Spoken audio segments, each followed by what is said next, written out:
अरे अरे विठोबा तुझ्यात माझं मन, अरे अरे विठोबा तुझ्यात माझं मन, घेतलाय मोबाईल लावते तुला फोन, तुझी रे आठवण लई येते म्हणून विठोबा तुला मिस कॉल देते, तुझी रे आठवण लई येते म्हणून विठोबा तुला मिस कॉल देते. अरे अरे विठोबा तुझ्यात माझं मन, घेतलाय मोबाईल लावते तुला फोन.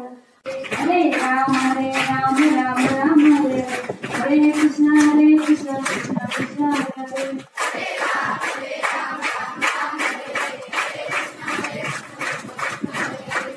विठ्ठल श्री ज्ञानदेव तुकाराम पंढरीनाथ भगवान की जय, माऊली ज्ञानेश्वर महाराज की जय, जगद्गुरु संत तुकाराम महाराज की जय, सभा संतन की जय, छत्रपती शिवाजी महाराज की जय.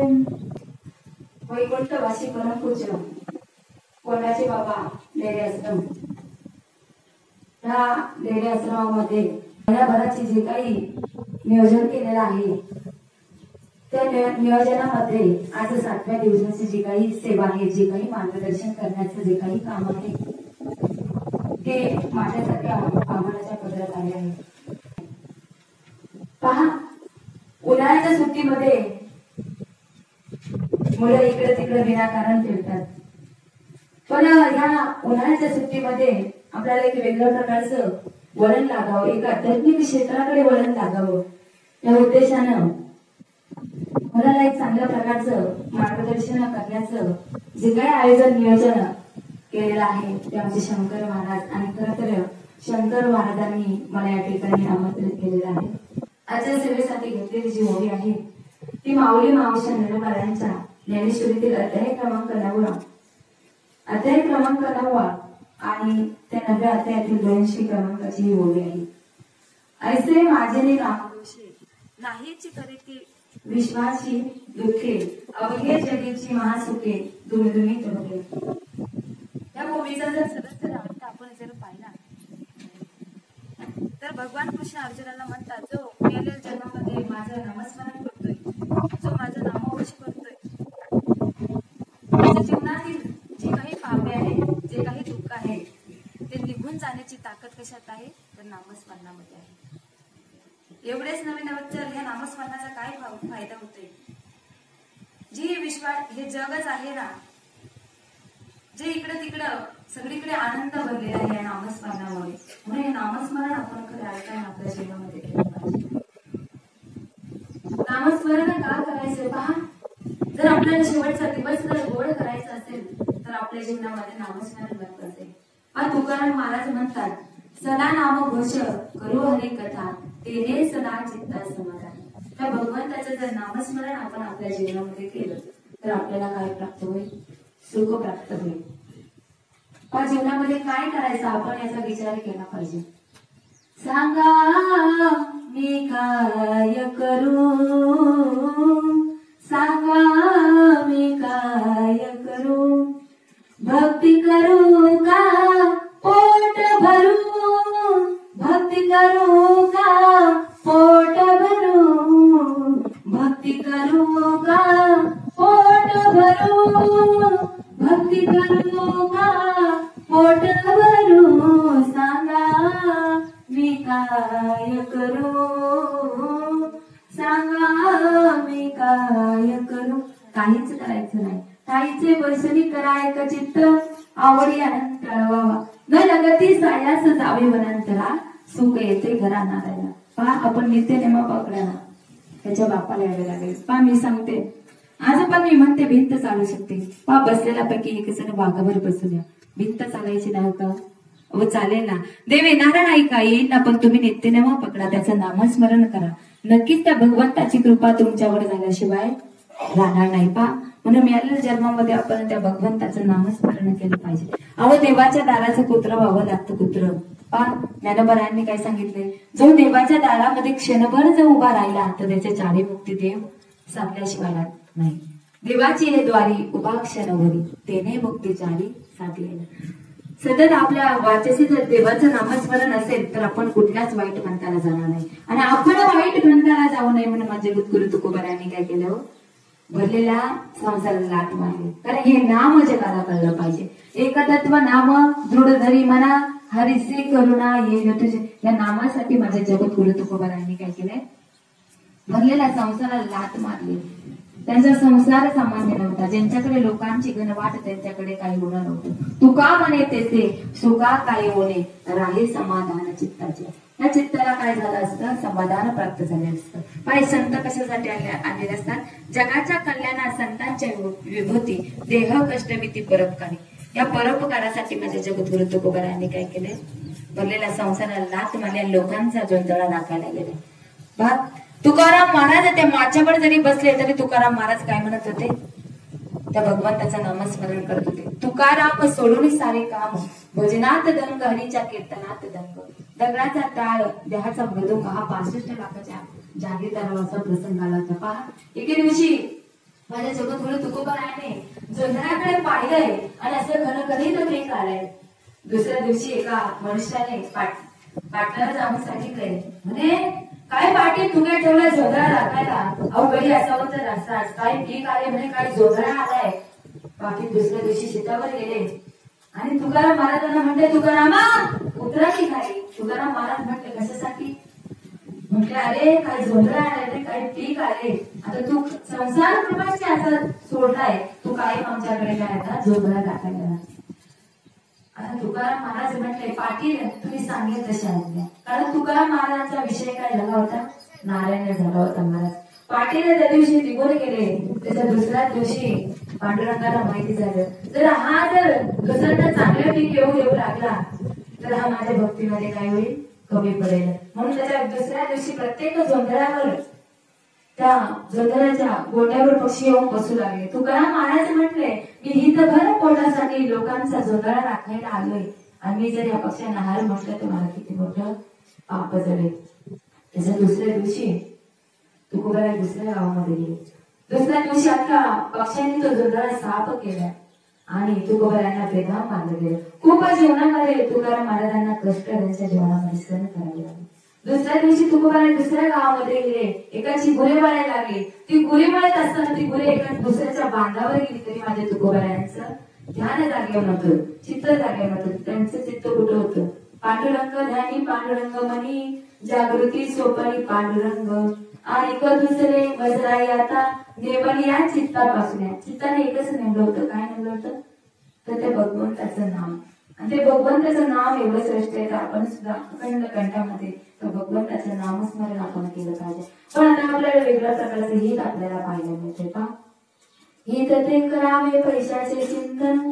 आता हित म्हणायचे का हो, मला सांगा, पैशामुळे आपल्याला धन्यता प्राप्त होते का, नाही. पैशामुळे आपल्याला आपल्या आई वडिलांना धन्यता प्राप्त होते का, तर नाही होत. पहा, एका ठिकाणी कबीरदास वर्णन करतात, इसत्याने धन म्हणती कोण पुराही देखत नाही वेठी विदाई. हित कोणतं केलं पाहिजे. पहा, हित ते करावे संसाराचे चिंतन.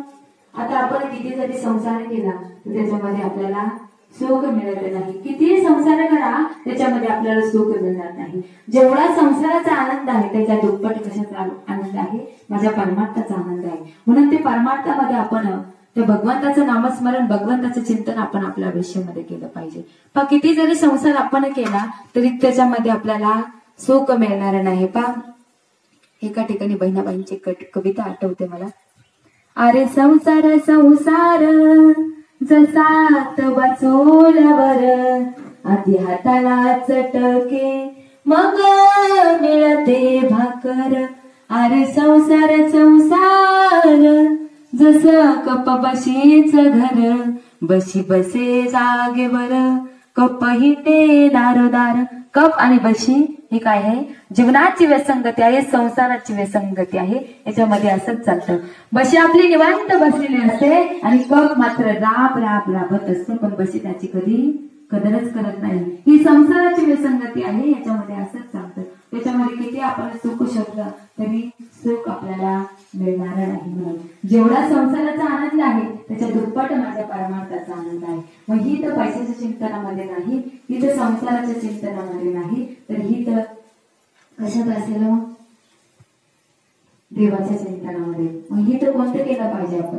ही तर ते करावे देवाचे चिंतन, करून या मन शुद्ध व्हावे, सकळांचा पाया माझे दंडवत, आपुलाला चित्त शुद्ध करा.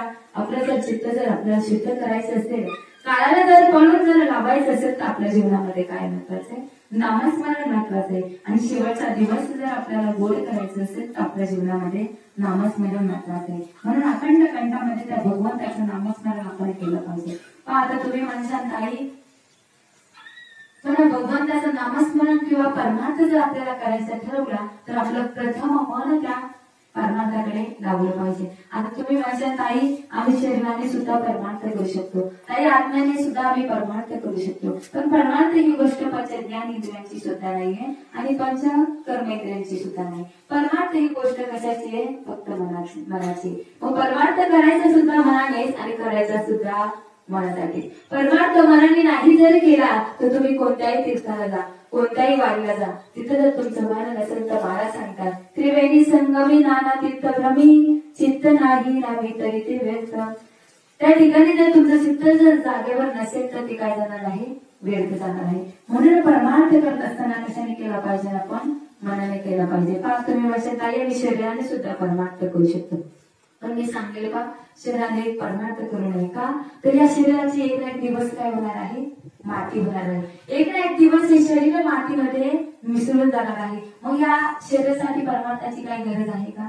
तरी नाही. पाच संत महात्मे एका ठिकाणी वर्णन करतात, शरीराची होय माती, शरीराची होय माती, शरीराची होय माती, शरीराची होय माती, कोणी येती संगती, कोणी येती संगती, शरीराची होय माती, शरीराची होय माती. एक ना एक दिवस या शरीराची काय होणार आहे?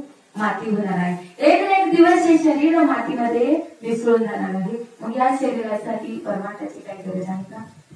नाही. पण तुम्ही म्हणशाल ताई आम्ही आत्म्यासाठी पण आत्म्याने सुद्धा परमार्थ करू शकतो. पण आत्म्याचं जर वर्णन आपण केलं, तर पहा आत्मा हा कसा आहे? अविनाशी तत्व आहे. आत्म्याला आग्नी जाळू शकत नाही, आत्म्याला शस्त्राने मारता येत नाही, तोडता येत नाही, कापता येत नाही, आत्म्याला वारा सुकू शकत नाही, आत्म्याला पाणी भिजू शकत नाही. हा मनुष्य जसा जुन्या वस्त्राचा त्याग करून नवीन वस्त्र परिधान करत असतो, तसा आत्मा देखील एका शरीरातून दुसऱ्या शरीरामध्ये प्रवास करत असतो. म्हणून आत्म्यासाठी परमार्थाची काही गरज नाही. परमार्थाची गरज फक्त परमार्थ करायचा तर कशाने करायचा? तो मनाने करायचा. पण माणूस सगळं काही मनाचं ऐकत असतो, पण परमार्थ करत असताना माणसाचं मन माणसाच्या हातामध्ये कंट्रोल राहत नाही. पण हे मन जर कंट्रोलिंग करायचं असेल, त्याचे एकच साधन आहे. ते काय? तर भगवंताचं नामस्मरण आहे. ते भगवंताचं नामस्मरण जर आपण केलं, तर आपलं मन त्या भगवंताच्या चरणावर स्थिर झाल्याशिवाय, विलीन झाल्याशिवाय राहणार नाही. म्हणून भगवंताचं नामस्मरण आपण आपल्या जीवनामध्ये केलं पाहिजे. पण माणूस या ठिकाणी जरी मला सांगा मुलांनो, आपण या ठिकाणी बसलोय, आपण परमार्थ करतोय, पण तो शरीराने करतोय की मनाने करतोय? कंटाळा आलाय का? आपण परमार्थ करतोय, पण शरीराने करतो की मनाने करतो? मनाने करतो. मला सांगा, आता जरी आपण या ठिकाणी बसलोय, तरी तुमचं मन कुठे जाऊन सांगता येते का? मग तुम्ही कसं काय म्हणताय मनाने करतोय? तुम्ही या ठिकाणी शरीरानेच बसलाय काय? बरोबर आहे की नाही? तुम्ही म्हणून मी सांगते की आपल्याला परमार्थ करायचं, तो कशाने करायचंय? मनाने करायचंय. पण आपण जरी या ठिकाणी बसलोय, तरी आपलं मन कुठे जाऊन हे सांगता येत नाही. बरोबर आहे की नाही? जगात एकच गाडी आहे, जगात एकच गाडी अशी आहे, ना तिला डिझेल लागतं, ना पेट्रोल लागतं, ना तिकीट लागतं. एवढं चपळ चंचल मन आहे, बहु चपळ चंचल, जाता येता न लगे. एवढे चपळ चंचल मन आहे, तर त्या भगवंताकडे आपण लावलं पाहिजे. प्रत्येक इंद्रियाच्या द्वारे त्या ठिकाणी लावलं पाहिजे. पहा, डोळे तुम्ही घ्या रे सुख, पहा विठोबाचे मुख, तुम्ही ऐका रे कान, माझ्या विठोबाचे गुण, बोलावा विठ्ठल, पहावा विठ्ठल. प्रत्येक इंद्रियाद्वारे त्या ठिकाणी त्या भगवंताकडे आपण ते मन लावलं पाहिजे. का माणूस सगळं मनाचं ऐकत असतो, पण परमार्थ करत असताना माणसाचं मन मालकाच्या हातामध्ये कंट्रोलिंग राहत नाही. पण रस्त्याने चालल्यानंतर आपली किती मोठी फॉर्च्युनर गाडी असू द्या, पण आपल्याला दुसऱ्याची BMW पाहिली का आपलं मन त्या गाडीवर गेल्याशिवाय राहत नाही. आपला कितीही सुंदर बंगला असू द्या, पण आपल्याला दुसऱ्याचा बंगला आवडल्याशिवाय राहत नाही. हा माणसाचा स्वभाव आहे का? मन गेलंय तर त्याला जाऊ द्या, पण तुम्ही त्या मनाच्या मागे जाऊ नका. एका ठिकाणी कबीरदास वर्णन करतात, मन गया तो जाने दे, अरे मत जाने दे शरीर. मन गेलं तर त्याला जाऊ द्या, पण तुम्ही त्या मनाच्या मागे जाऊ नका. कारण मनाच्या मागे गेल्यानंतर त्या माणसाचं वाटोळ झाल्याशिवाय राहत नाही. कारण परमार्थामध्ये मन किती महत्वाचं आहे पहा. एखाद्या मुलाचं जर मंगल कार्यालयामध्ये लग्न असेल, एखाद्या मुलाचं जर मंगल कार्यालयामध्ये लग्न असेल तर ते मंगल कार्यालय सुंदर असलं तरी चालतं आणि नसलं तरी चालतं, बोलत जायचंय. एखाद्या मुलाचं लग्न जर मंगल कार्यालयामध्ये असेल तर ते मंगल कार्यालय सुंदर असलं तरी चालतं आणि नसलं तरी चालतं. मंगल कार्यालयामध्ये सुंदर फटाके असले तरी चालतात आणि नसले तरी चालतात. मंगल कार्यालयामध्ये जेवणाची व्यवस्था सुंदर असली तरी चालते आणि नसली तरी चालते. मंगल कार्यालयामध्ये नवरा नवरीचे आई वडील असले तरी चालतात, नसले तरी चालतात. मंगल कार्यालयामध्ये नवरा नवरीच्या बहिणी असल्या तरी चालतात, नसल्या तरी चालतात. मंगल कार्यालयामध्ये नवरा नवरीचे मामा मम्मी असले तरी चालतात आणि नसले तरी चालतात. याच्याही पुढे जाऊन सांगते, लग्नामध्ये नवरदेव असला तरी चालतो आणि नसला तरी चालतो का? जसं लग्नामध्ये नवरदेव महत्वाचा आहे, तसं परमार्थामध्ये काय महत्वाचं आहे? मन महत्वाचं आहे. म्हणून परमार्थ करत असत ते मन भगवंताकडे स्थिर आपण केलं पाहिजे.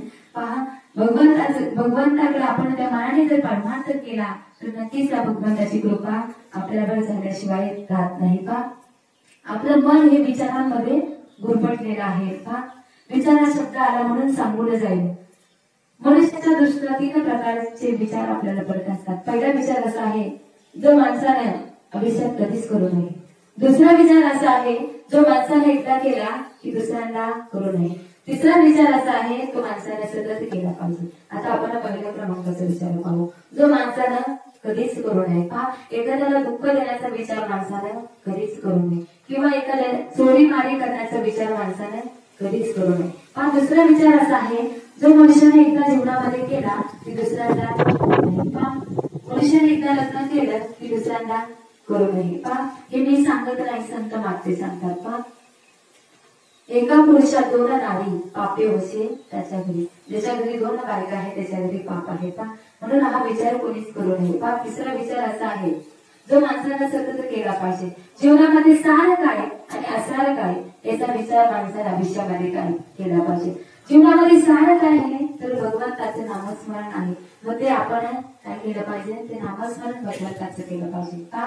सार विचार करा ओढावटी नाम धरा कंठी उजबाचे. जीवनामध्ये सार काय आणि असार काय हे आपल्याला कळलं पाहिजे. का ते संत महात्म्यांना कळलं आणि ते त्यांनी केलं देखील. म्हणून जीवनामध्ये आपण केलं पाहिजे. का कारण हा नरदेह जोपर्यंत मिळालेला आहे तोपर्यंतच आपल्याला भगवंताचं नामस्मरण भगवंताचं चिंतन आपल्याला करता येणार नाही. कारण हा नरदेह संपला की ते भगवंताचं नामस्मरण भगवंताचं चिंतन आपल्याला करता येणार नाही. कारण हा नरदेह कधी जाईल सांगता येते का? नाही म्हणायचं. पहा, क्या भरोसा है इस जिंदगी का, क्या भरोसा है इस जिंदगी का, साथ देते नहीं है किसी का, साथ देते नहीं है किसी का, क्या भरोसा है इस जिंदगी का, क्या भरोसा है इस जिंदगी का. हा नरदेह कधी जाईल सांगता येणार नाही. म्हणून मिळालेल्या जन्मामध्ये भगवंताचं नामस्मरण आपण केलं पाहिजे. का असाच एक दृष्टांत सांगून जाईल. एका डोंगराळ भागामध्ये एक मेंढपाळ काही शेळ्या आणि मेंढ्या घेऊन चालण्यासाठी गेले होते. पावसाळ्याचे दिवस होते, निसर्गरम्य वातावरण सगळीकडे पसरलेलं होतं आणि डोंगरातून धबधबे वाहत होते. तेवढं ते शेळीला तहान लागली आणि ती शेळी त्या ठिकाणी पाणी पिण्यासाठी गेली. पाणी पिण्यासाठी त्या ठिकाणी गेल्यानंतर तो धबधब्यांचा आवाज येत होता. शेळीने तो आवाज ऐकला आणि शेळी घाबरली आणि माघारी फिरून आली. पुन्हा शेळी थोड्या वेळाने त्या ठिकाणी पाणी पिण्यासाठी गेली. पुन्हा तसाच आवाज येत होता. शेळीने मनात विचार केला की जोपर्यंत हा आवाज येत आहे तोपर्यंत मी पाणी पिणार नाही. ज्यावेळेस हा आवाज बंद होईल ना त्यावेळेसच मी पाणी पिणार. तेवढ्यात एका प्राण्याला तहान लागली आणि तो प्राणी त्या ठिकाणी पाणी पिण्यासाठी आला. तो प्राणी तिला म्हटला, का ग तू का पाणी पित नाही? तेव्हा शेळी म्हटली की जोपर्यंत हा आवाज येत आहे तोपर्यंत मी पाणी पिणार नाही. ज्या वेळेस हा आवाज बंद होईल ना त्यावेळेसच मी पाणी पिणार. तेवढ्यात तो प्राणी तिला म्हणतो, अगं तू पागल आहेस का? हा पाण्याचा आवाज आहे, हा कधीच बंद होणार नाही. ज्यावेळेस हा आवाज बंद होईल ना त्यावेळेस तुला या ठिकाणी पाणी पिण्यासाठी मिळणार नाही. तात्पर्य यातून असं सांगायचं की जोपर्यंत आपल्याला हा नरदेह मिळालेला आहे तोपर्यंत त्या भगवंताचं नामस्मरण, त्या भगवंताचं चिंतन आपल्याला आयुष्यामध्ये करता येणार नाही. कारण हा नरदेह संपला तर त्या भगवंताचं नामस्मरण, त्या भगवंताचं चिंतन आपल्याला करता येणार नाही. म्हणून मिळालेल्या जन्मामध्ये त्या भगवंताचं नामस्मरण आपण आपल्या जीवनामध्ये केलं पाहिजे. वेळोवेळी संत आपल्याला सांगतात नामस्मरण करा, नामस्मरण करा, तरी देखील आपण करतो का? तरी देखील आपण करत नाही. अशा लोकांसाठी नाथ महाराज एका ठिकाणी म्हणतात, हे जरी नाही काढ तरी दुसरं येईल, हे जरी नाही काढ, हे जरी नाही काढ तरी दुसरं येईल, हे जरी नाही काढ.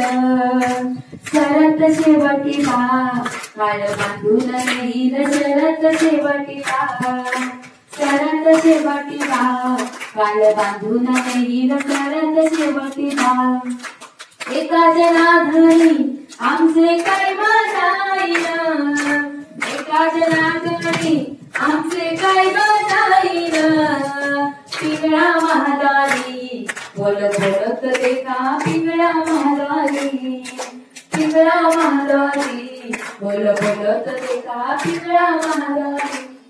सगळ्या संतांचा अर्थ असा आहे, जीवनाचा जर उद्धार आपल्याला करून घ्यायचा असेल तर आपल्या जीवनामध्ये काय महत्वाचं आहे? नामस्मरण महत्वाचं आहे. पहा, नाथ महाराज खूप गोड वर्णन करतात. आमचं जर ऐकाल तर निश्चित तुमच्या जीवनाचं कल्याण होईल, पण आमचं ऐकून जर का सोडून दिलं तर काळ तुमचं येईल, हे जरी नाही काळ. सरत शेवटी काल बांधून नेईल, सरत शेवटी याच्याही पुढे नाथ महाराज म्हणतात की याच्यामध्ये आमचा काही तोटा नाही. एका जनार्दनी आमचे काय बाजाईन, एका जनार्दनी आमचे काय बाजाईन. पिंगळा महाद्वारी बोल बोलत देखा, पिंगळा महाद्वारी, पिंगळा महाद्वारी बोल बोलत देखा, पिंगळा महाद्वारी. सगळ्या संतांचा अर्थ असा आहे की जीवनाचा उद्धार आपल्याला करून घ्यायचा असेल तर आपल्या जीवनामध्ये नामस्मरण महत्वाचं आहे आणि ते आपण वेगवेगळ्या जन्मामध्ये केलं पाहिजे. नामस्मरण का करायचंय? कारण नामस्मरणाचे 5 प्रकारचे फायदे आपल्याला होत असतात.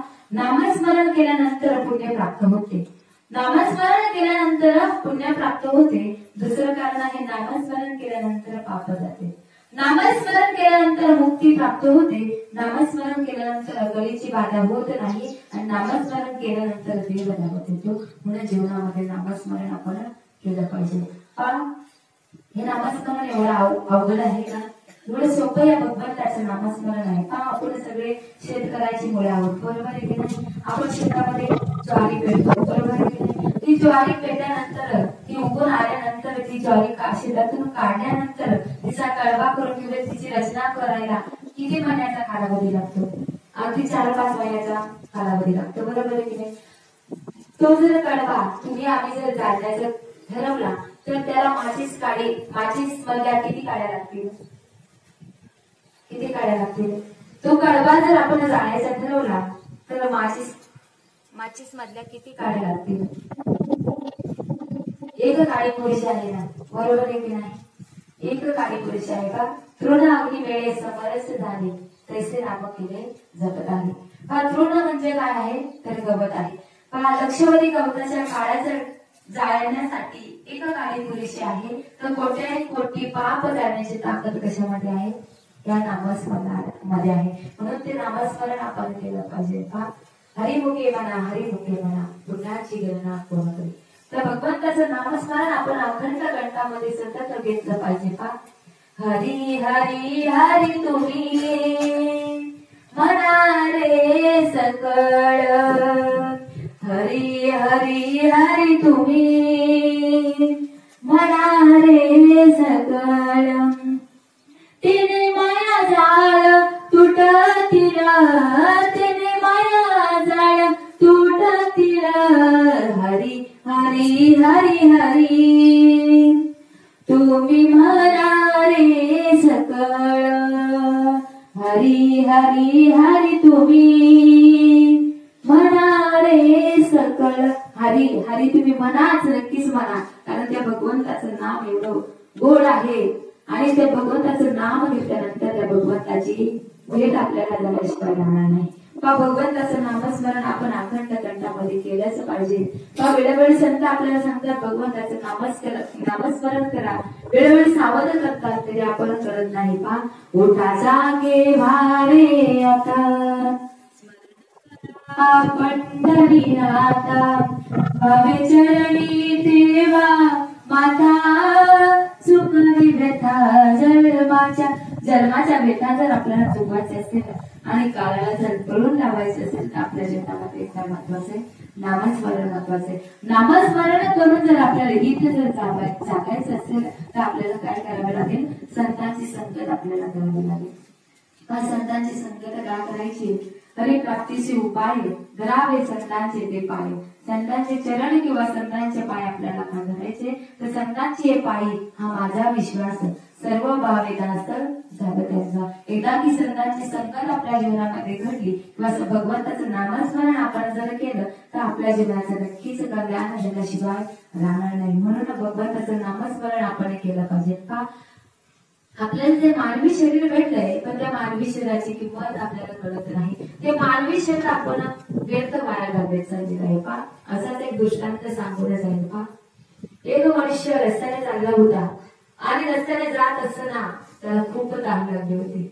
रस्त्याने जात असताना त्याला खूप तहान लागली आणि रस्त्याच्या पलीकडे त्याला एक विहीर दिसली तो त्या विहिरीकडे गेलाय आणि विहिरीमध्ये डोकावून पाहिलंय विहिरीमध्ये पाणी होतं परंतु पाण्यावरती शेवाळाचा थर आलेला होता तहानेला व्याकुळ झालेला तो त्या विहिरीकडे गेला विहिरीमध्ये डोकावून पाहिले आणि तसाच पुढे निघून गेला मला सांगा विहिरीमध्ये पाणी होतं की नाही पाणी होतं तर त्याला पाणी जर प्राप्त करायचं होतं त्याने काय केलं पाहिजे होतं जो शेवाळाचा थर आलेला आहे तो त्याने बाजूला काढला असता तर त्याला पाणी प्राप्त करता आलं असतं परंतु केवळ ज्ञान ही गोष्ट त्याच्याकडे नसल्यामुळे त्याला प्राप्त होणारी गोष्ट कशी झाली अप्राप्त झाली म्हणून तुकाराम महाराज म्हणतात आता तरी पुढे हाची उपदेश नका करू नाशा विचाराचा इथून मागे काय झाले याचा विचार करू नका इथून पुढे तुम्ही तुमचं आयुष्य व्यर्थ वाया घालू नका हा महाराजांचा उपदेश कोणासाठी आहे माणसासाठी माणूस कुणाला म्हणायचा आहे दोन पाय दोन हात दोन डोळे दोन कान एक तोंड अशा आकृतीचा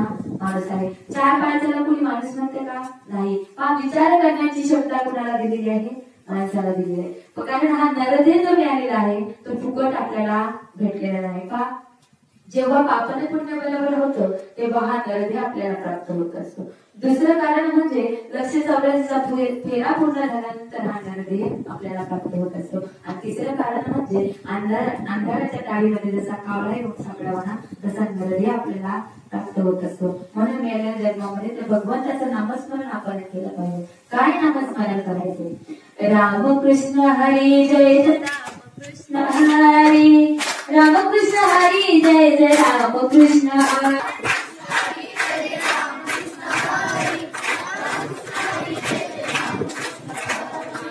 स्मरण केलं तर नक्कीच त्या भगवंताची भेट आपल्या जीवनामध्ये झाल्याशिवाय राहणार नाही का छोटीशी जनाबाई होती आणि गंगाखेड नावाचं एक गाव होतं छोटीशी जनाबाई होती आणि गंगाखेड नावाच्या गावातून एक दिंडी चालली होती ती जनाबाईने दिंडी पाहिली आणि मागच्या बापाला म्हटली बाबा ही दिंडी कुठे चालली आहे जनाबाईची वडील म्हटले अगं जना विश्वाचा मालक पंढरपूरला राहतोय त्याला भेटण्यासाठी ती दिंडी चालली मग बाबाकडे जायचं का हो चल जनाबाईच्या बापाने जनाबाईची गोदडी बांधली आणि जनाबाई आणि जनाबाईचा बाप त्या दिंडीसोबत निघाले अखंड कंठामध्ये ती भगवंताचं नामस्मरण करत चालली होती ज्ञानोबाराया माझ्या तुकोबाराया ज्ञानोबाराया माझ्या तुकोबाराया ज्ञानोबाराया माझ्या तुकोबाराया ज्ञानोबाराया माझ्या तुकोबाराया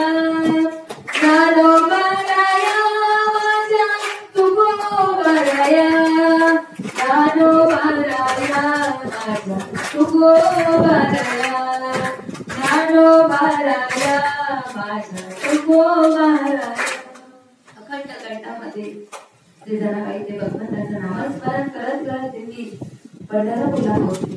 पंढरपूरला पोहोचल्यानंतर चंद्रभागेमध्ये स्नान केलंय आणि तुमच्या आमच्यासाठी दर्शन घेण्यासाठी ते जनाबाई रांगेला उभी राहिली. त्या पांडुरंग पर्वताच्या गाभाऱ्यामध्ये गेली. पांडुरंग पंढरपूरकडे बाहेर देण्याच्या याला लागते मिठी मारली. जनाबाईचे वडील म्हणते अगं जना चल आपल्याला गावाकडे जायचंय. जनाबाई म्हणते नाही बाबा मला या ठिकाणीच राहून घ्यायचंय. 5 वर्षाची मुलगी जनाबाई राहुळामध्ये राहू लागली. नामदेवांची वडील दावशीची रोज यायचे आणि बाईला 5 वर्षाची मुलगी राहुळामध्ये उभी होती. विचारलं काय ग बेटा काय तुझं नाव तुझ्या आई वडील कुठे.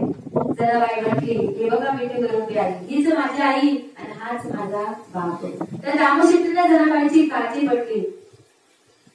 दामोशीतली जनाबाईला आपल्या घरी घेऊन गेले. दामोशीतलं 14 माणसांचं कुटुंब होतं. 14 माणसांच्या कुटुंबामध्ये जनाबाई घरकाम करू लागली. भांडी घासताना देखील जनाबाई त्या भगवंताचं नामस्मरण करायची. झाडून घेताना देखील त्या भगवंताचं नामस्मरण करायची. कपडे धुताना देखील ती भगवंताचं नामस्मरण करायची. कामामध्ये काम काही म्हणा राम राम. काम करता करता काय केलं पाहिजे त्या भगवंताचं नामस्मरण आपण आपल्या जीवनामध्ये केलं पाहिजे. ती जनाबाई काम करता करता त्या भगवंताचं नामस्मरण करायची. बऱ्या पहाटे उठायची. जात्यावर तरी जनाबाई बसली तरी त्या भगवंताचं नामस्मरण करायची. दलिता कांडिता तुझं गायन मी आनंदा. बऱ्या पहाटे उठायची आणि ओव्या गाऊन जात्यावर धरण करायची. महाराज सुंदर माझे जाती ग फिरते कौतुके ओव्या गाऊन कौतुके तू रे बा विठ्ठला तू रे बा विठ्ठला तू रे बा विठ्ठला ओव्या गाऊन कौतुके तू रे बा विठ्ठला. बऱ्या पाठी जनाबाई उठायची आणि ओव्या गाऊन जात्यावर दळण घालायची. परंतु आता जात शिल्लक राहिले नाही. ओव्या गाण्याला महिना देखील शिल्लक राहिला नाही. बऱ्या पाठी उठायची ओव्या गाऊन जात्यावर दळण घालायची. त्या भगवंताला हाका मारायची तू एरे बा विठ्ठला तू एरे बा विठ्ठला. भगवंत आले त्या ठिकाणी बसले. जनाबाईचं भजन चालू झालं. जनाबाईचा भाव बघून देव भान विसरला होता. भान विसरला. श्याम सावला भक्तीचा तो असा सोहळा. गळ्यात नवरत्नांचा हार 9 लाखाची शाल जनाबाईच्या कोपऱ्यात घेऊन जनाबाईची गोंधळी घेऊन वाकड घेऊन कवितेवर उभं राहिला होता. पण शुद्ध त्यांचा अभाव त्याला दूर नाही देव त्याला. जेव्हा नवते चराचर तेव्हा होते पंढरपूर. काय या पंढरीचा कधीच नाश होणार नाही. ज्या वेळेस पंढरीचा नाश होणार आहे ना तेव्हा जगभरी होणार आहे. कारण वारकऱ्यांचं हे एवढं मोठं दैवत आहे. त्याच्या भक्तीमध्ये जनाबाई एवढी गुंतली होती की 4 महिने ती केसांना पहिली फिरवत नव्हती. एवढं अखंड कंठामध्ये जनाबाई नामस्मरण करायची. तशीच एक आजी होती. अखंड कंठामध्ये ती आजी त्या भगवंताचं नामस्मरण करायची. अशी आषाढी कार्तिकी वारीला आजी सतत असायची आणि आजी त्या भगवंतावर कविता करायची. सगळेजण आजीला म्हणायचे आमच्या देखील आजी कवित्रे. आजीने काय कविता केली असेल पहा. अरे अरे विठोबा तुझ्यात माझं मन अरे अरे विठोबा तुझ्यात माझं मन घेतलाय मोबाईल लावते तुला फोन.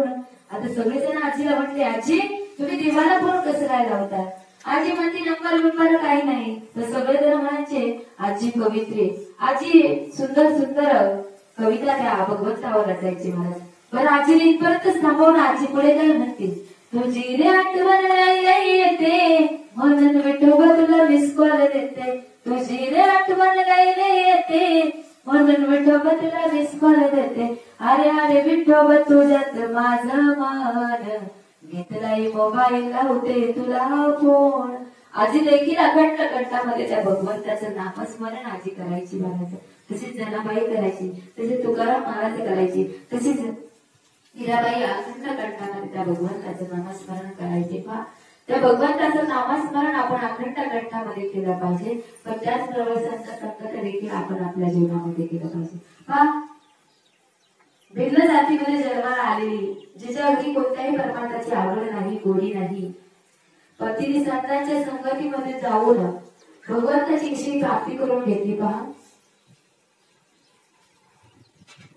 मंगल वाद्य वाजत आहे.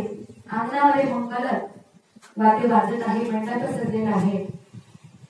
अंधार पडू लागलाय. पाहुण्यांची वर्दळ थांबते आणि शबरी माता अंगणामध्ये खेळत होती आणि शबरीची आई झाड लोट करत होती.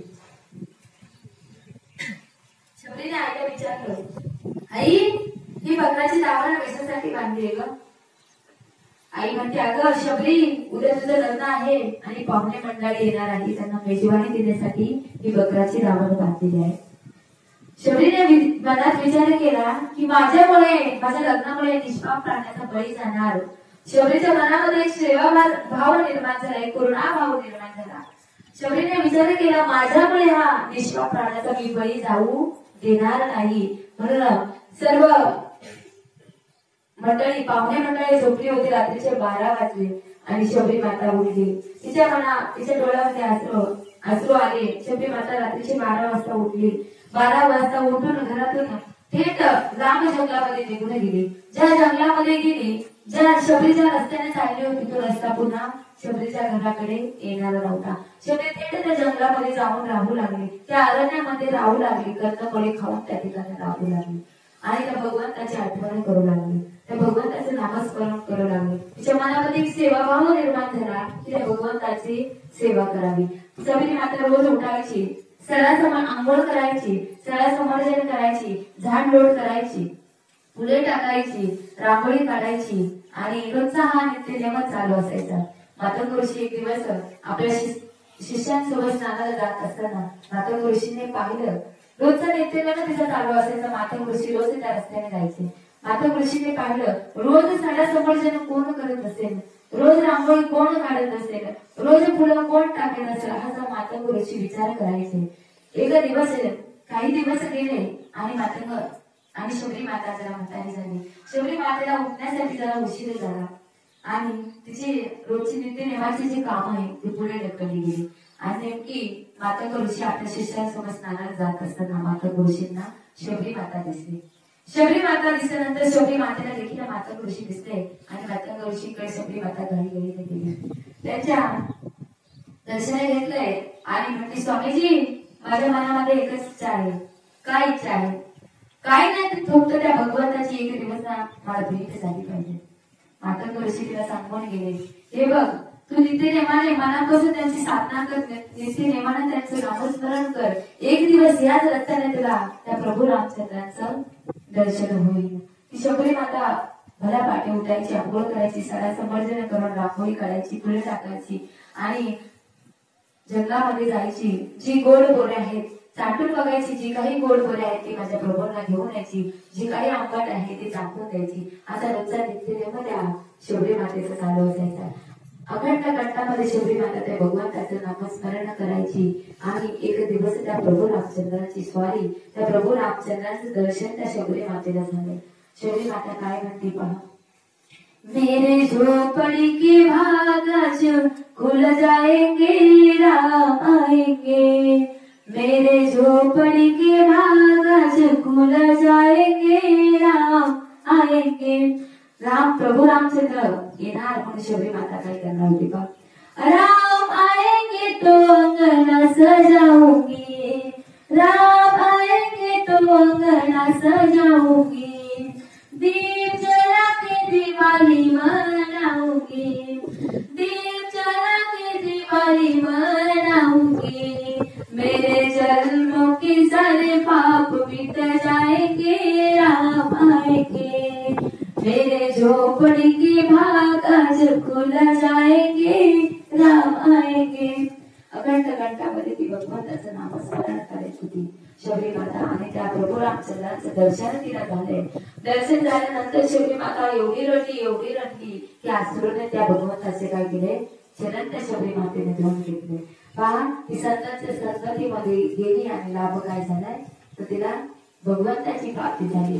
त्या अखंड कंठामध्ये काय केलंय, त्या भगवंताचं नामस्मरण केलंय. जर आपण आपल्या अखंड कंठामध्ये त्या भगवंताचं नामस्मरण केलंय तर नक्कीच त्या भगवंताची कृपा आपल्यावर झाल्याशिवाय राहणार नाही किंवा त्या भगवंताची भेट आपल्या जीवनात झाल्याशिवाय राहणार नाही. म्हणून अखंड कंठामध्ये त्या भगवंताचं नामस्मरण, त्या भगवंताचे चिंतन आपण आपल्या आयुष्यामध्ये केलं पाहिजे. कारण त्यानंतर आपल्याला काहीतरी जायचंय, प्रत्येकाला एक दिवस जायचंय, पण काहीतरी कीर्ती करून गेलं पाहिजे. पण आधी सावध व्हावे आणि कीर्ती करून मरावी किंवा उडावी. प्रत्येकाला एक दिवस जायचंय काहीतरी कीर्तीकरण आपण गेलं पाहिजे का. तर अखंड कंठामध्ये त्या भगवंताचं नामस्मरण, त्या भगवंताचं चिंतन आपण आपल्या आयुष्यामध्ये केलं पाहिजे. शेवटचा दिवस जर आपल्याला गोड करायचा असेल तर आपल्या अखंड कंठामध्ये त्या भगवंताचं नामस्मरण आपण केलं पाहिजे. का तुका म्हणे ज्याच्या मुखी राम नाम त्याचेच काम करी पांडुरंग. राम नाम वाचा शुद्ध नाही केली तरी वेळ आली मरणाच्या वेळी करी तरमळ केले हा गोपाळ कृपा केली. म्हणून त्या भगवंताचं नामस्मरण, त्या भगवंताचं चिंतन आपण आपल्या आयुष्यामध्ये केलं पाहिजे. कारण ह्या नरद्याचा भरोसा नाही. महाराज देह जाईन त्यास काढो का खाईन. देह जाईन त्यास काढो बा खाईन. कधी हा नरदेह जाईल, काळ वेळ कधीच कुणावर येईल सांगता येत नाही. महाराज पा कुणी दिवशी ती चालून, कुणी दिवशी प्राण जाती घेऊन, कुणी दिवशी स्मशानी जाऊन एकटेच राहावे समयासी सादर व्हावे. देव ठेवेल तेच राहावे. कंठामध्ये त्या भगवंताचं नामस्मरण, त्या भगवंताचं चिंतन आणि संत संगत आपण आपल्या आयुष्यामध्ये केली पाहिजे. त्याचबरोबर आपण देखील आई वडिलांची सेवा आपल्या जीवनामध्ये केली पाहिजे. कारण आई वडील एकदा का जीवनातून निघून गेल्यानंतर ते आपल्याला पुन्हा कधीच मिळू शकत नाही. जीवनामध्ये सगळं काही मिळेल पण जीवनातून एकदा आई बाप निघून गेल्यानंतर पुन्हा कधीच मिल शकत नहीं का। पैसों से खाना मिल सकता है, पैसों से बाजार में भूख नहीं मिल सकती। पैसों से अच्छा किताब खरीद सकते लेकिन ज्ञान नहीं खरीद सकते। पैसों से अच्छा बिछाना खरीद सकते लेकिन नींद नहीं खरीद सकते। पैसों से अच्छे बेबी मिल सकते लेकिन एक बात इस बाजार में नहीं लिख सकती, इसे माँ बाप करते, इसे माँ बाप करते। जीवनात सगळं मिळेल पण जीवनातून एकदा आई बाप निघून गेल्यानंतर ते पुन्हा कधीच मिळू शकत नाही। म्हणून अखंड कंठामध्ये भगवंताचं नामस्मरण, संत संगती, आई वडिलांची सेवा आपण आपल्या जीवनामध्ये केली पाहिजे। आजची झालेली जी काही सेवा आहे ती आपल्या माऊलींची चरणी अर्पण करून या ठिकाणी सेवेला पूर्ण करा। तुकाराम तुकाराम तुकाराम तुकाराम, बोला पुंडलिका वरदा हरी विठ्ठल श्री ज्ञानदेव तुकाराम, पंढरीनाथ भगवान की जय, माऊली ज्ञानेश्वर महाराज की जय, जगद्गुरु संत तुकाराम महाराज की जय, सब संतन की जय, छत्रपती शिवाजी महाराज की जय।